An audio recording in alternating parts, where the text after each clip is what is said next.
Hello, as the moderator of the Luncheon Chat with Superintendent Brewer, I would like to welcome you. My name is Jennifer Spurline. This meeting is being presented remotely via Zoom for the public. If you wish to share comments or ask questions, please use the Q&A button located at the bottom of the Zoom conference window. Submit your name and wait to be called on. When it is your turn to speak, your name will be called and your mic will be enabled. Now over to Superintendent Brewer. Thank you very much, and welcome back to those that have participated in the last two meetings. I appreciate you coming back out and spending some time with me to engage in a two-way conversation that's really important in today's environment as it relates to educational delivery models. With me today is Director of Special Services, Pam Samford, and she'll be our featured guest today. So thank you for joining us today, Pam. Prior to getting to that, I do want to share an update on some very important information that I will continue to restate each meeting. And I'm going to take you to our district website. And this is a place that houses a lot of very important information. And this is our cover page. If you come down here and look at the reopening status, you can see that at a quick glance, you can see where our school system sets as it relates to delivery model. Once again, our delivery model is flexible in nature and has the ability to dial it up and dial it back as it relates to the county infection rate. And I'm going to talk about the county infection rate here in just a minute. But if you click on any portion of this start part of our website, including the dial, it will take you to a number of resources beyond that. You can have, here is a reopening status narrative. So if you're interested in looking at that, it will give a very detailed description of, what our hybrid models look like. What does hybrid 2.1 look like? What student populations will we be focused on when we get to 2.1 and 2.2? So there's just a lot of information there for you to review, take a look at.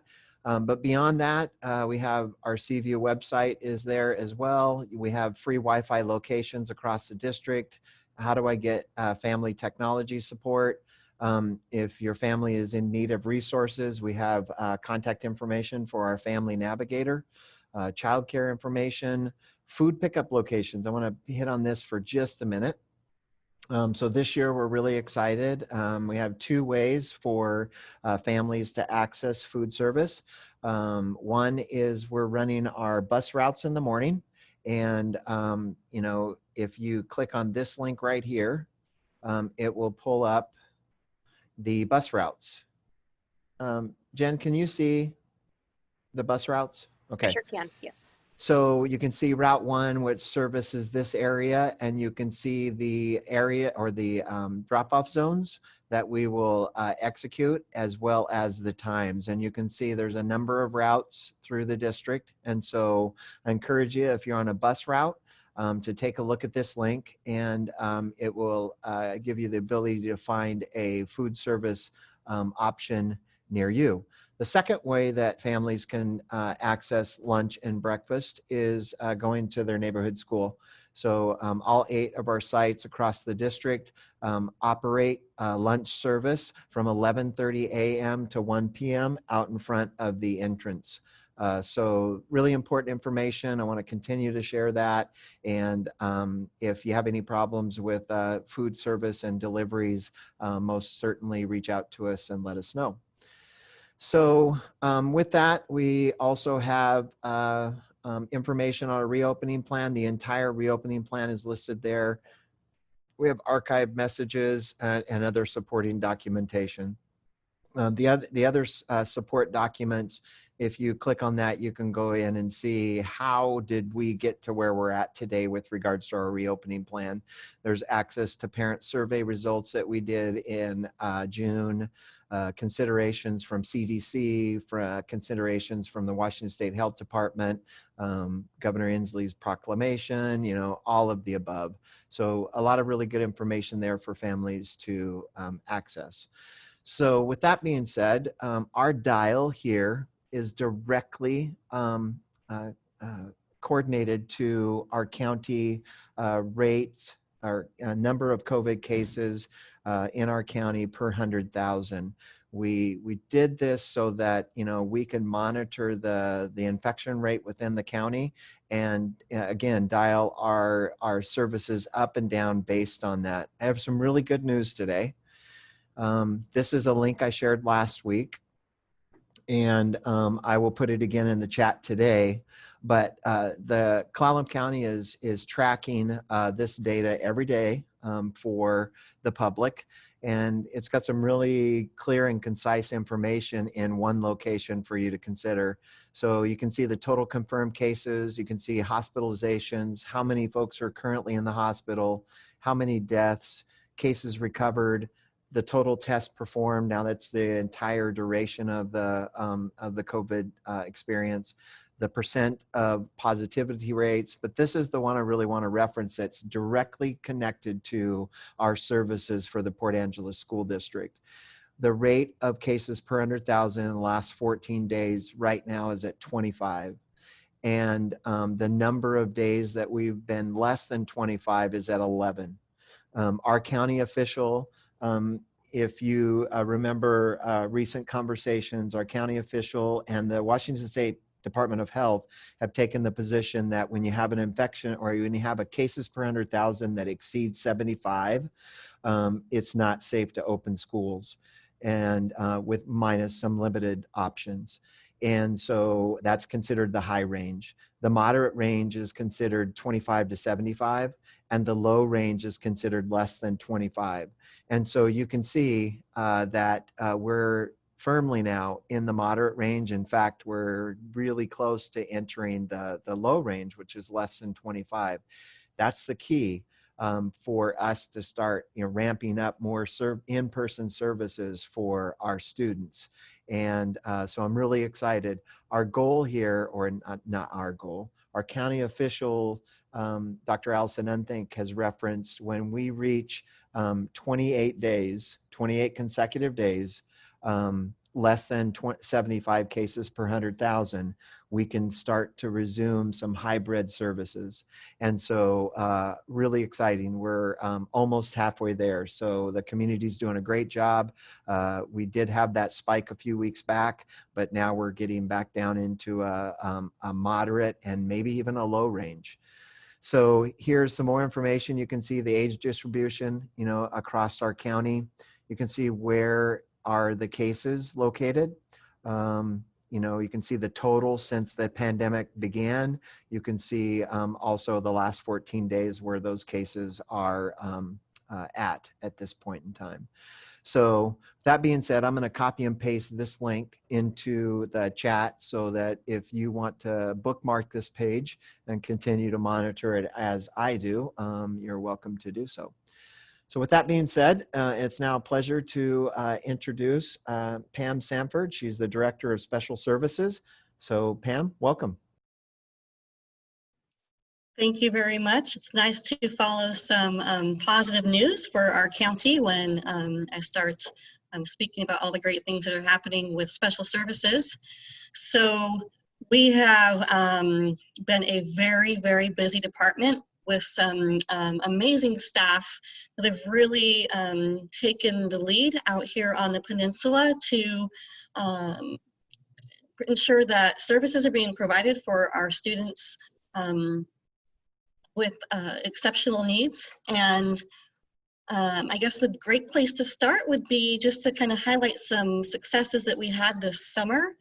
And we held our what they call an extended school year this summer, and this is for students who the IEP team determines that they qualify based on a number of different factors. And we had 6 students across 2 of our locations attend. And we learned a lot of great things. It was 3 days a week for a couple hours each day. And that gave us an opportunity to not only determine what supports were needed for our families when we start to approach in-person learning, but also for our staff across our teachers and maintenance and building supports. So that went really, really well. And then we came into fall and we're anticipating doing some good things with opening, and then we kind of hit that screeching halt with our numbers and went to full remote learning. So the first thing we started with is having all of our special services case managers reach out to families for re-engagement meetings. And there was a couple of different meetings going on. There was one specific for the what we call an IEP teacher, the special ed case manager, and they reach out to families to get a sense of, you know, when it came to your child's goals and ability to access their specially designed instruction or special education services, how did that go for the full remote last spring? And throughout those conversations, some families and IEP teams determined that some of our students were completely unable to access an online learning environment. Other ones were able to access in some respect, but had a lot of struggles with meeting their goals and their needs. And so we made the big leap forward to provide some services that are very limited, but mirror what we did for this summer's ESY. And we have approximately, I believe, 95 students that started up yesterday, not all in one day. We offered up to 2 days per week for 2.5-hour sessions. And I think it's important that for a number of reasons, we really want to highlight safety, but we also want to highlight the social emotional learning needs of our students. And so, you know, we know a number of families and our children have not been able to participate in really much in the community since COVID hit last March. And so bringing kids back, we want to make sure that I have been Amazon's new best friend. We have got a full line of personal protective equipment, or PPE. We also have a number of what we call social stories that introduce students to why we wear a mask, or why it's important to wash our hands, and then just bringing them back and making the reintroduction to the classroom something that's positive. So we started again, like I said, yesterday, and typically it's 1 or 2, upwards of, I think, 4 at the most students in a classroom, depending upon the size of the classroom and the nature of the student's ability to wear any type of a mask or other protective equipment. And we had just a really great positive experience yesterday with bringing kids back in buildings, and staff were excited, kids were excited. So we're going to keep moving forward in that direction. We're doing a lot of great things with technology, our developmental preschools, and 2 of our what we call a resource 2 or high needs programs at the middle and high school now have a full access to a targeted curriculum for students who have exceptional learning needs. And so I was excited to have that introduced. We also have some pretty neat technology with the ability to provide evaluation and assessment virtually through the use of iPads and Bluetooth technology. So we're working really hard to get caught up on those evaluations and IEPs that were expired from last spring because we were not able to provide any in-person assessment. And so we are able to also do some in-person assessment starting this month on an appointment basis. So again, I guess what I really want to highlight is that with the parameters that we're given, I think that we are doing an exceptional job reaching out to families and providing services in any manner that we can that's both safe and meaningful for a student. So overall, lots of good work, but challenging work. So, and our staff and kids are up to it.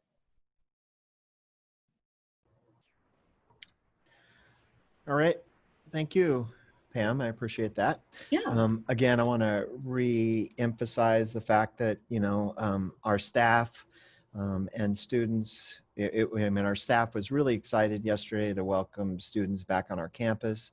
And, just as we're looking to, transition into the hybrid stages that I referenced on our website, we want to take that in small increments to make sure we, have the appropriate safety protocols in place and appropriate PPE so that, when we have those experiences on campus, they're successful. That's a big part of our plan. And so the work that the special education department's doing right now in in each of the buildings is really exciting to see. The safeguards that we have to take, not directed or dictated locally, but by the state Department of Health, are very, very detailed in nature and are there to protect all involved within our schools to potential exposure to the COVID-19 virus.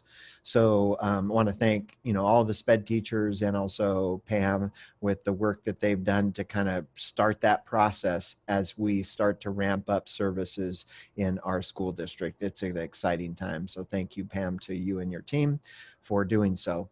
And finally, one more announcement that I'd like to make prior to turning it over to the Q&A time. Again, we like to leave ample time to ask questions. Is this morning, we are, one of those safeguards that our district is required to take is called an attestation. Each day, individuals, and that's students and staff that come onto our campus, have to attest that they are not experiencing symptoms or been exposed to the virus. And that's a safeguard that we're practicing to make sure that folks that are on our campus, are feeling well and have not had exposure, to eliminate or to try to minimize the potential of exposure within our schools. This morning, we intended to run a test of our electronic attestation process. It was meant to be for staff only. And my understanding is that went to families as well. So it was a little confusing, as to why I'm attesting for my child to go on distance learning schooling for today. My apologies for that. That's part of the work we're doing on the back end of this to prepare for students coming back on our campus. So I apologize for the email that many families received this morning. We're trying to work out the bugs and prepare for that eventual return into our brick and mortar settings. So with that being said, Jen, what questions do we have? There is nothing currently pending, so a friendly reminder that if you want to make a comment or ask a question, just type your name into the Q&A box and I will happily unmute your mic. Until then, you leave me with no choice but to start the quizzing. It is really becoming my favorite part.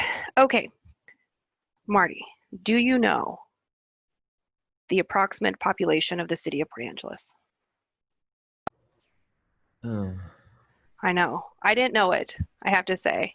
And you've lived here most of your life. A lot of it, but I always think of the county. Like I know the county population, Yeah, but I the know. actual city of Port Angeles. I know the had to look county up. population. The county population is about 71,000. That is correct. The city, Yeah. I'm gonna guess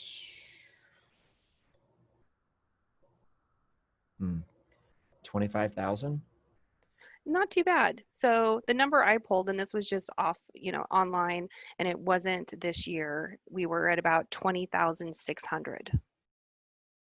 So not bad.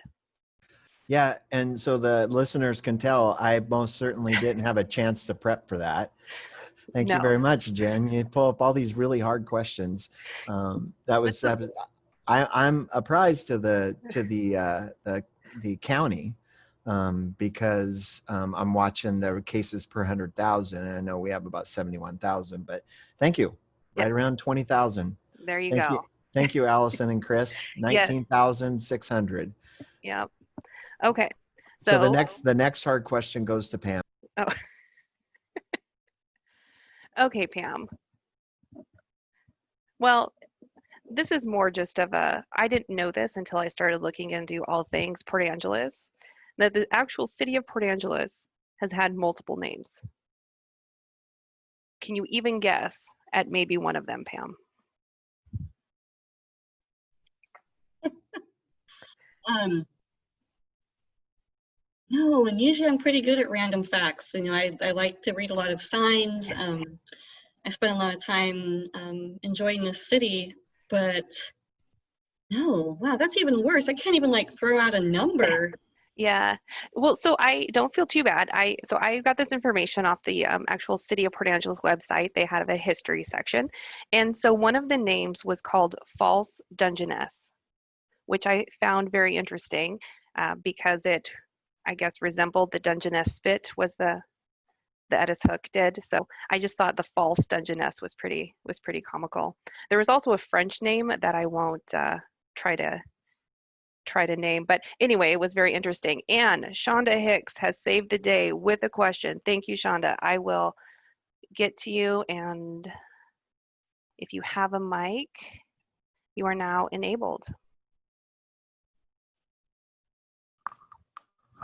So my question was for Pam. I just wanted to know if you'd be willing to share a little bit about the in-person special education consideration rubric that you shared with me at our meeting. I think it would really help give some clarity to families on the different levels of, of the scoring and the different levels of accommodations that are offered to students in different variables. Yeah, so let me just so I'm not speaking out of turn, I'm going to pull up my rubric here on my computer. And Shonda, I think that's a great question because it can be confusing as teams navigate this, and as well as just family concerns.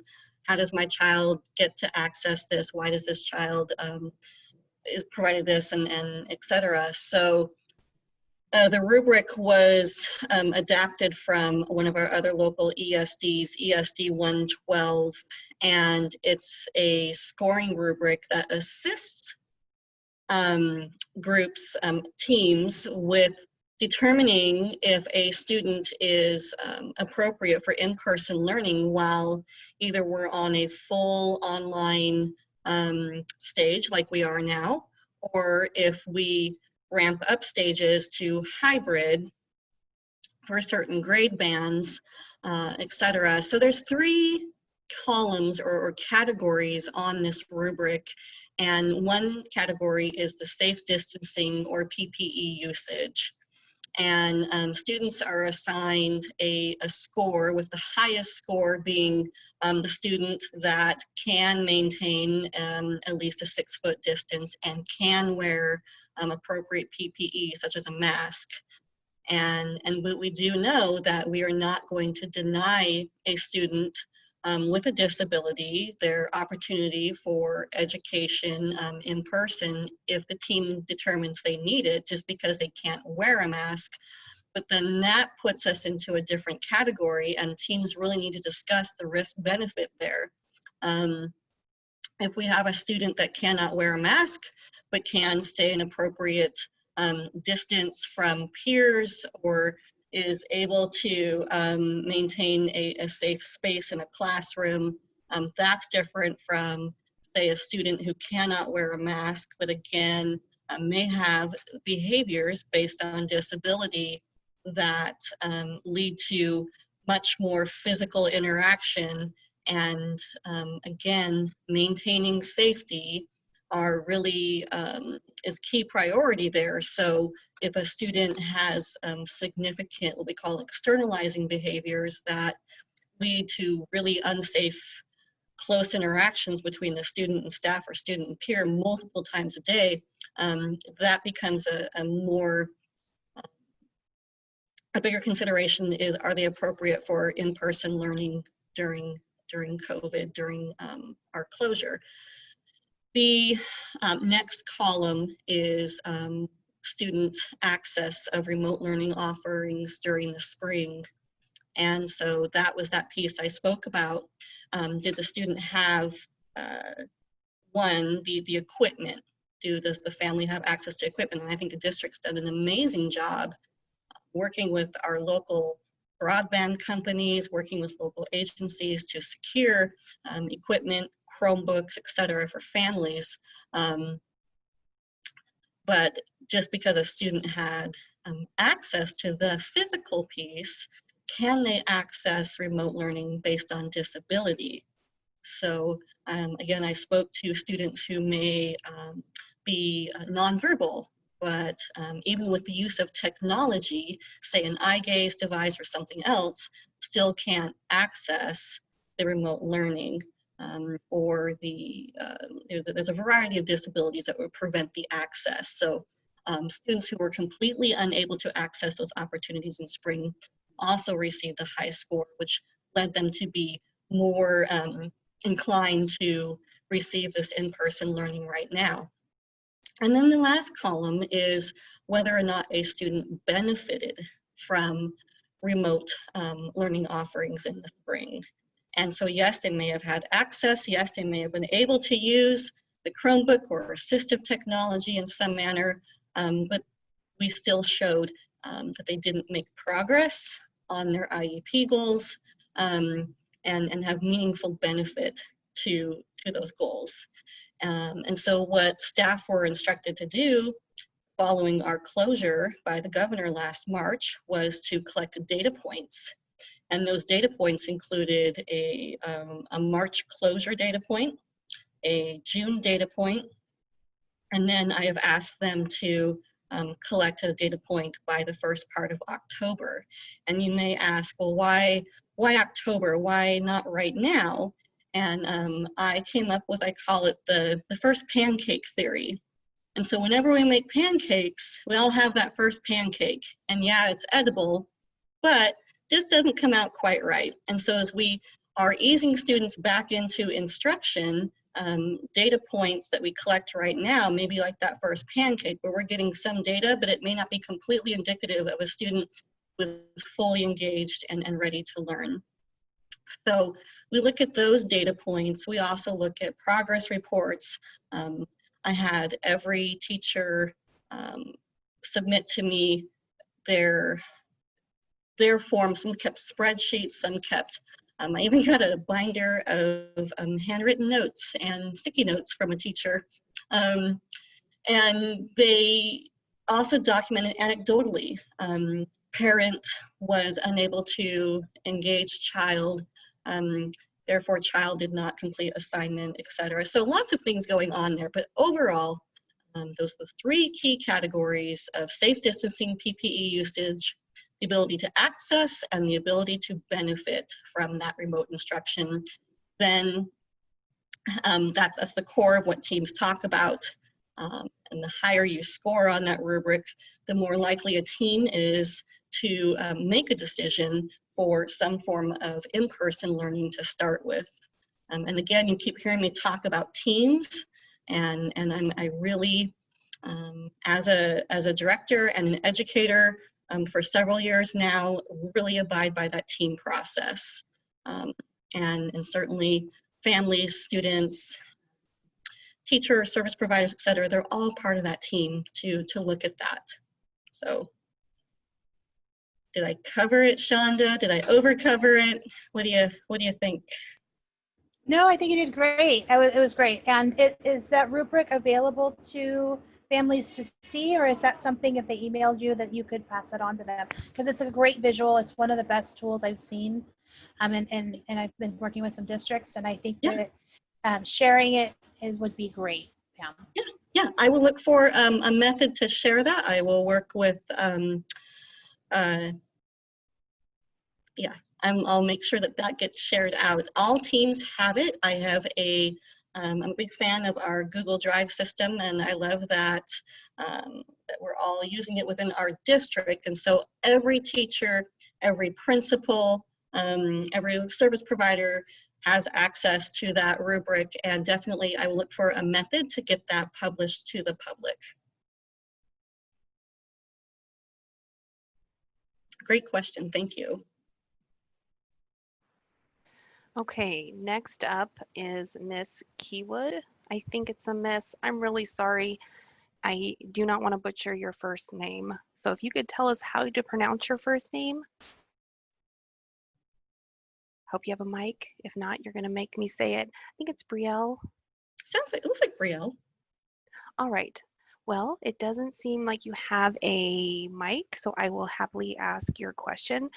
Marty, I believe this is going to be for you. It says, I am a high school senior this year, and I am wondering, since the high school is empty, why can't we go to school first? All right. Yeah. Thank you, Brielle, for the question. I'm going to share my screen here.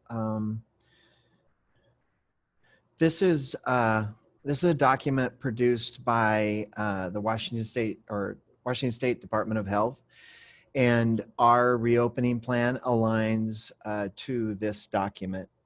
And you can remember, as I introduced today, we really have county cases per 100,000 classified into 3 categories. Greater than 75 is considered high. Between 75 and 25 cases per 100,000 is considered moderate, and less than 25 cases is considered low. And so our plan aligns to the science that Washington State Department of Health have put behind this document. We are currently now in the moderate section here, or in the moderate classification for our county. And I'm going to go to the second column here, and it can say, and you can read it. It says, recommend distance learning as described above. In addition, consider expanding in-person learning to elementary students. There was a study done, I believe it was in South Korea earlier in the year, and you know, this document was based on the findings of that particular study, which outlined the transmission rates of elementary age students was much less than adolescents and adults.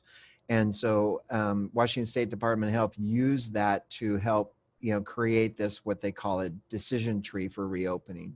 So when you're in the moderate range, they really advise districts to consider start ramping up services for elementary age students. Then you can see down here, if you stay in that moderate range over time, consider adding hybrid in-person learning for middle and high school students if limited COVID transmission occurs in the schools. Our plan aligns with the Department of Health plan. And I know that's, as a senior, I understand the frustration, you know, working for 13 years to be a senior this year, and this is what it looks like and feels like the first, you know, or when it starts. I get that, but we're really trying to align our practices as a school district with the Washington State Department of Health. And what we found is this is offered to our district in the form of guidance. The Washington State Department of Health doesn't require a district to follow their recommendations, but when we dig a little bit deeper and we talk to our insurance carrier, they reference that if we venture outside the recommendations of the Department of Health, we simply don't have liability coverage. And so a school district simply cannot afford to do that. School districts have to carry insurance. They have to carry liability insurance, not for just, you know, COVID exposures, but, you know, beyond anything that could happen within a school setting. And so it's really important, as, you know, the leader of this school district, to follow the guidance, because our system cannot afford to operate without liability coverage and insurance. So that's the long answer to why we can't start at the high school. So, but we do have, and we are working on experiences for students at the high school. In fact, I've you know, challenged our teachers and administrators to come up with creative solutions, you know, for in-person experiences for students in our system. And to date, you know, and they continue to be created, but to date I've received 2 requests for small groups of students to come on campus and do some in-person learning or in-person experiences. One of which, or both of which, are coming out of the CTE department at the high school at this time. The first is a video protection option or class, and that will start at the end of September. And the second is an environmental studies class and disaster preparedness in one of our CTE classes as well. So as we continue, and again, this is our first, not even a full week of distance learning, but teachers are working now, administrators are working now to provide and create more opportunities for in-person experiences, not just at the high school, but system-wide. And so, we will continue to work towards that. I appreciate the question, and hopefully I hit the spot on the answer. Thank you for the question. Again, if you have a question or comment, please put your name in the Q&A box. With nothing pending in the queue, Marty, you are up. You ready? Okay. Do you know the year that there was the first Coast Guard base in Port Angeles? I'll give you this. I'll give you the decade. I can maybe guess the decade. I would say, okay. Just a complete guess. Yes. Like the backstory of this is I was born and raised in Grandview, Washington on the east side of the mountains. And so I've been in Port Angeles for 2.5 years. So I'm still learning, open to it, but I appreciate the quiz. I would guess the Coast Guard created a base in Port Angeles in the decade of the 60s. No, and it was kind of a trick question. So, because in 1935 was the first actual Coast Guard here in Port Angeles. However, I don't believe it was formalized into the official base that we have today. And I did a horrible job, and I didn't jot that date down, so it was either in the 40s or 50s, but it was a few decades later. So, but in all fairness, I've lived here a long time, and I didn't know these things. Well, we're all learning something new today. Absolutely. So before the next question, I'm going to share my screen. I'm getting nervous about all your questions here. I do want to share, as we start to ramp up for reopening, I want to go into a little more detail on our website here. And again, we're starting in stage 1. We're hopeful that in about, another 17 days, we can consider ramping up to stage 2.1.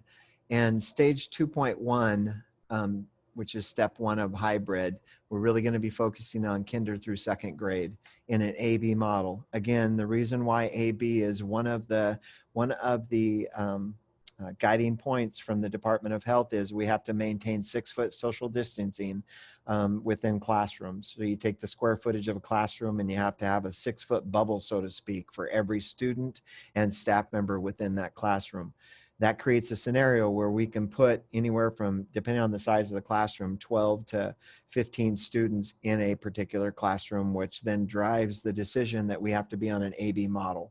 Because many of our classes, even our primary classes, which are smaller in nature, 19, 20 students in a kindergarten class, let's say, it still creates a scenario where we have to look at an AB model to carry out that work.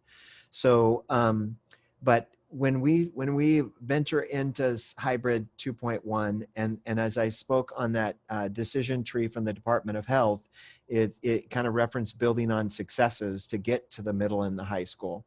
And so we're not viewing our hybrid start as just simply turn the light on and everybody comes to school in an AB model.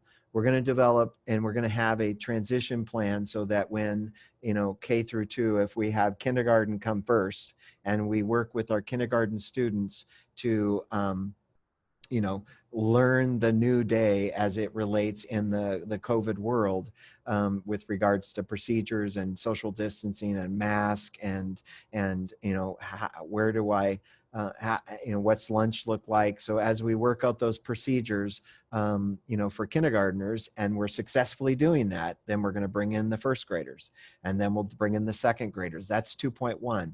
Then when we get to stage 2.2, we're going to focus on grades 3 through 6. 2.3, we're going to focus on 7 and 9. And then 2.4, we're going to focus on all students, which would be the remaining grades of 8th, 9th, 10th, or 9th, 10th, 11th, and 12th. So I've been asked a number of times, so how long does that take? Well, I learned really early on in the COVID world to stop trying to guess and stop trying to make, best educated guesses, because I was always wrong. And so I simply refuse to put a timeline on this schedule. The whole key is the community transmission rate is 1, and 2, the successful implementation of policy and procedures within our, not policy, procedures within our schools to carry out, successful opportunities within our school system. So I simply can't answer that question today. How long would it take us to progress through our stages or steps within stage 2? So, but that's the vision. That gives us the vision of reopening schools. And I'm really proud of our school board. And I know we have some school board members in here today, and our system. We've developed a plan to reopen. And I think we're a minority in the state of Washington as it relates to school systems. Many school systems in mid-October just made the determination that they were going to start online. And there's really no plan for reopening. We have a vision, and we have a plan to reopen schools when, 1, the county numbers can justify that, and 2, we can successfully do it. So I'm really excited that we have that plan in place, that we will continue to communicate that plan and execute that plan to bring students back on our campus. I think the distance learning model is, it has educational value. This year, we're doing a lot of things very differently. We're still working out the bugs and making, tweaks along the way. But this model would be much more successful than in the spring. But with that being said, we can't replace the in-person learning that has made schools great over decades and centuries. So, our vision is, yes, we're right there with the community. We want our students back in schools, but we have to do that safely, and we will do that safely as we transition, grades coming back on campus, not just everybody return at once. And we're learning that from other states, and you read about them and hear about them all the time, some schools down south, came back the first day, no mask, no social distancing, and they were closed the first day because this virus was rampant, transmission within the school. That's what we want to avoid.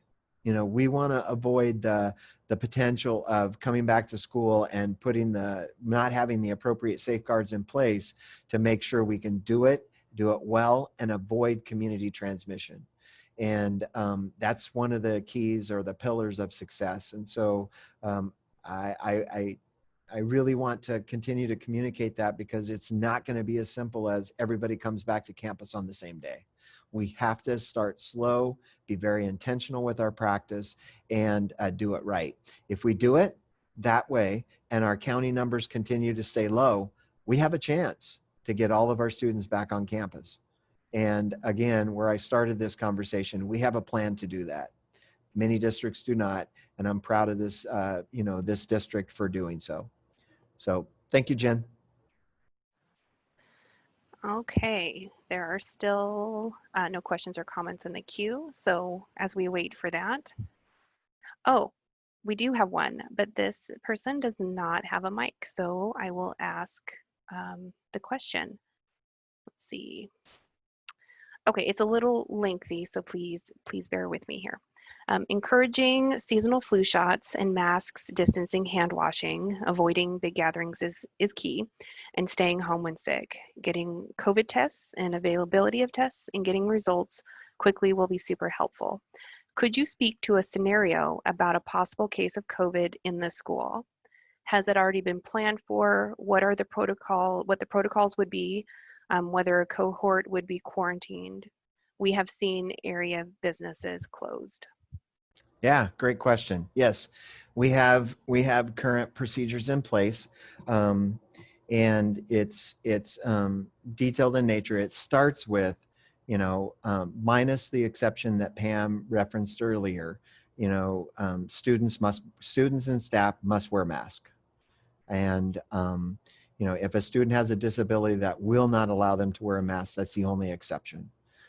I stated early on, I know Director Methner stated early on that to make this work, we have to move masks beyond political conversations.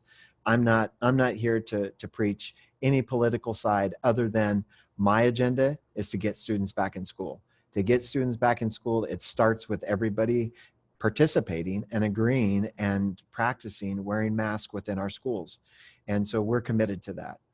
And if we do that, and if we maintain 6-foot social distance, and the way the state has outlined that is when there is an interaction within a classroom that is within 6 feet for greater than 10 minutes an hour, that becomes a higher risk event. Again, that's greater than 10 minutes per hour when an individual is inside that 6-foot social distance. Therefore, that's why it's so very important that when our students come back on campus, that we have space outlined in each classroom where students can sit in that 6-foot bubble. The teacher can be in that 6-foot bubble, because that will lead to far fewer, or far less possibilities of exposure and potential quarantine. So if we practice masks, we practice social distance. If a student's sick, we have procedures in place on that student will be escorted to the office if he or she gets sick during the course of the day. And we'll do a secondary check to make sure, on temperature. We'll ask for cooperation from the parent to, take their child home. The guidance right now from the Department of Health is this: if a student or a staff member experience one of the many symptoms that we have outlined on our attestation, and they choose not to get a COVID test, they're out for 10 days. Because the assumption from the Department of Health is that could be COVID, and we do not want to have community transmission within our schools. So again, if a student has a sore throat that's not explained by allergies or smoke like there is today, there's not another explanation for it, and they're sent home without a COVID test, they'll be out for 10 days. And that's a staff member as well.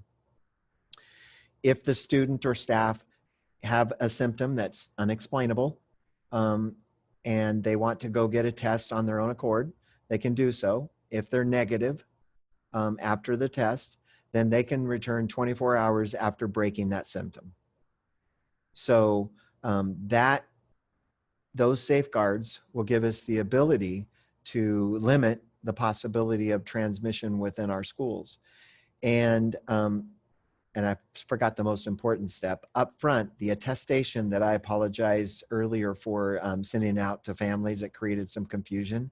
That would be step one, making sure that families, staff members, administrators, we all understand we're in this together. The only way we can make it through is not coming to school sick, and to try to eliminate the potential exposure at school. So our procedures are outlined that way, and we will take those procedures very, very seriously. We've already started to implement them within our school system with students returning on campus. We will work and cooperate with the county health department. If we do have a positive case within our school system, we will invest all resources to do contact tracing to determine potentially who may or may not need to be quarantined. But if we are working in a class setting with 12 kindergartners and we're practicing social distance and wearing masks, unless there's community transmission within that classroom where 2 or 3 kids or staff members, have a COVID positive, we can isolate that to a single individual, or maybe, 1 or 2 others with that rule of, greater than 10 minutes in an hour at close proximity within 3 feet.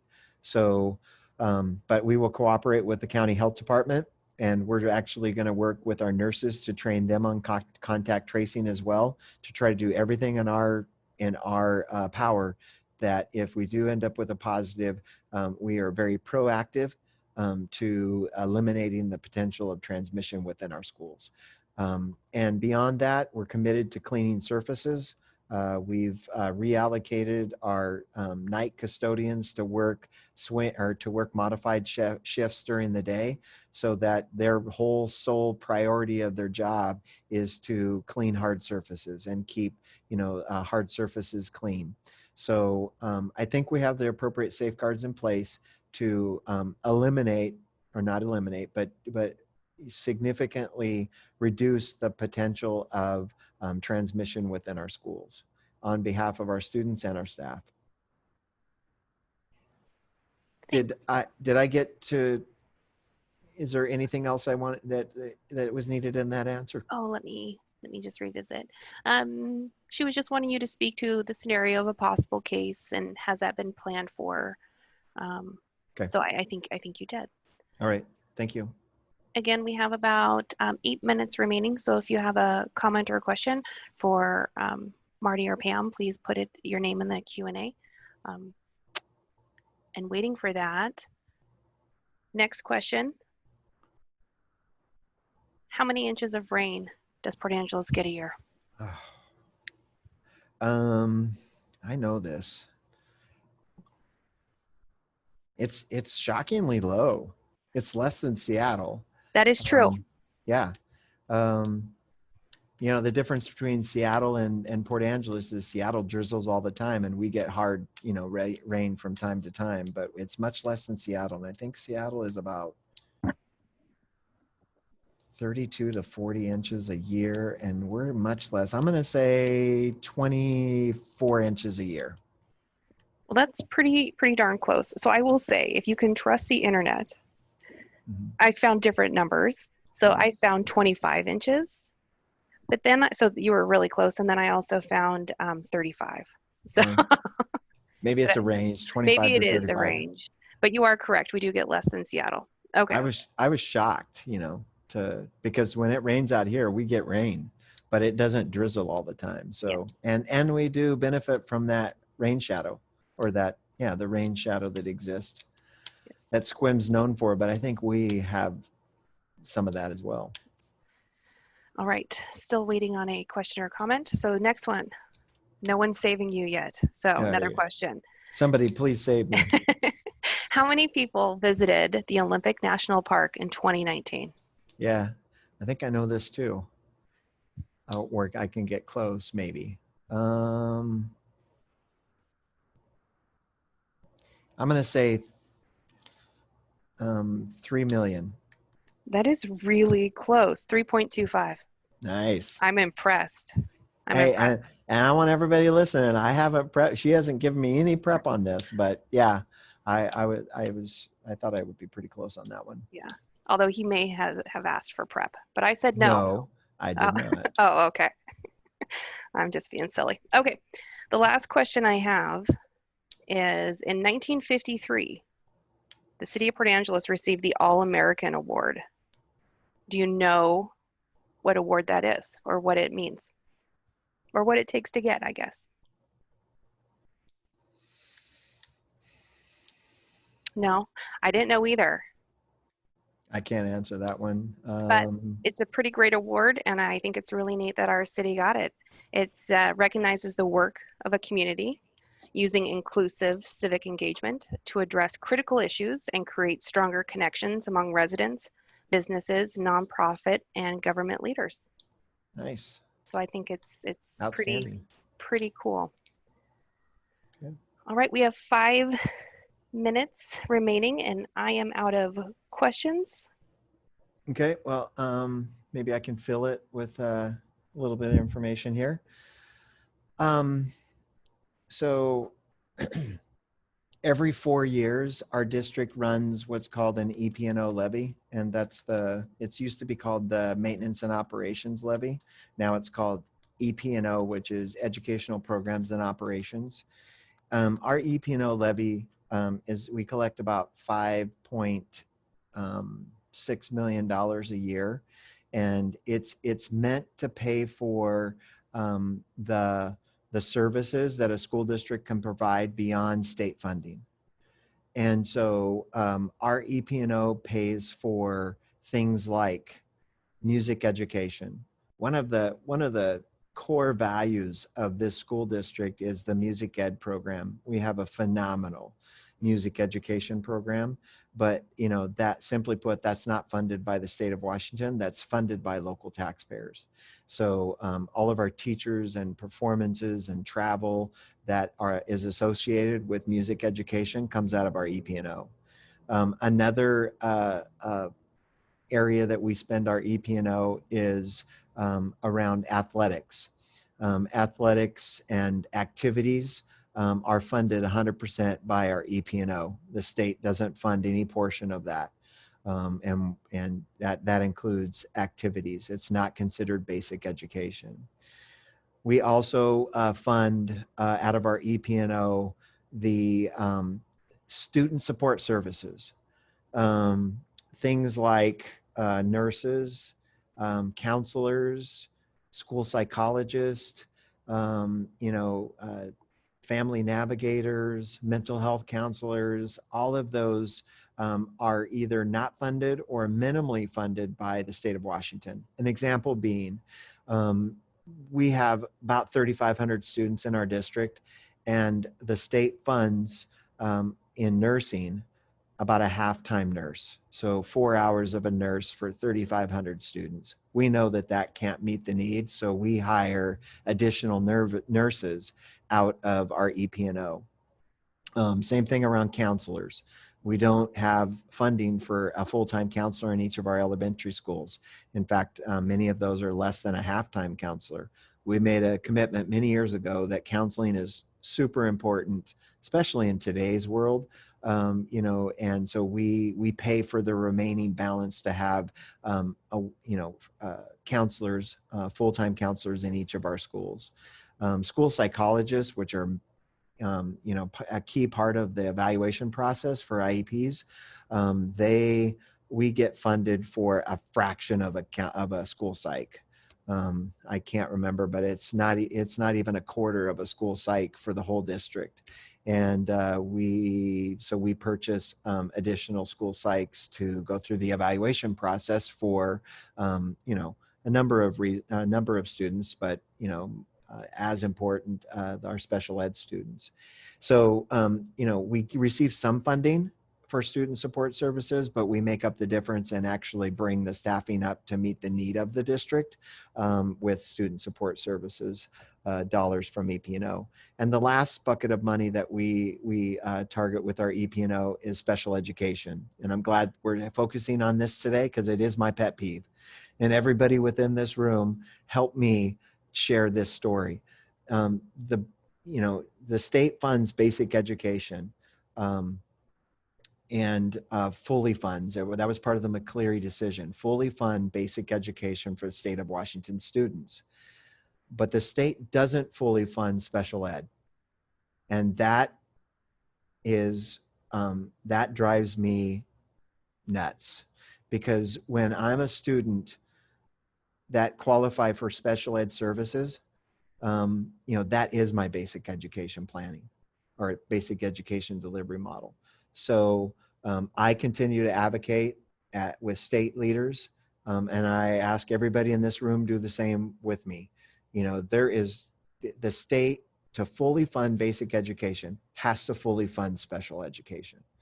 Unfortunately, right now, what we have to do to fully fund special ed is to supplement that with local levy dollars. So that's the last bucket of money that we access for our EP&O. Again, music education, athletics, support services for students, and also SPED. That's where the money goes on the local side. That really makes our district what it is. We get funding for basic ed, but that really brings in, you know, the extras and the expectations of this community to be able to offer a phenomenal delivery model. So our EP&O levy is up for reelection every 4 years. And so at the end of the 2021 calendar year, our EP&O is set to expire. And so our board has taken action, and we put our EP&O on the ballot for this November during the general election.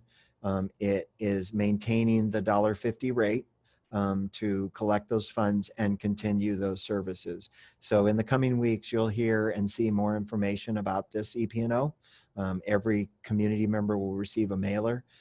We committed to this community last year and moving forward that, you know, we're not going to raise that rate. The state gave us the ability to raise that rate. We didn't take it. We have the ability to raise that to $2.50 per thousand. We didn't do it. We didn't take it last year. We didn't take it the year before. We're not taking it in the future. So we put a measure on the ballot at $1.50 for the next 4 years to be able to continue those services that I've outlined to you. And they are so critical. There is no other funding source for those services in the basic ed model. It doesn't, you know, it doesn't make sense, but that's the reality of the funding model for the state of Washington. So in the coming weeks, you'll see and hear more information about this. And if you have any questions about the EP&O as the information starts to emerge, just don't hesitate, reach out, give me a call. I would be more than happy to speak in more detail about that with you. But November 3rd is our election date, and we remain hopeful. This is a tough time, and I get it. You know, I just spoke to a news reporter yesterday, and his frustration was, well, you're not providing services for kids this year. Why do you need to collect the tax? And my response back to that was, music education has continued. You know, the athletics we put on hold until 2021 for the fall, or excuse me, the winter of 2021. We still have the money budgeted. We're hopeful that we're going to get to athletics in the winter. The expenses or the work continues around student support services, nurses, counselors, et cetera, even more so now than ever before. We're continuing to work that. And then finally, special education continues.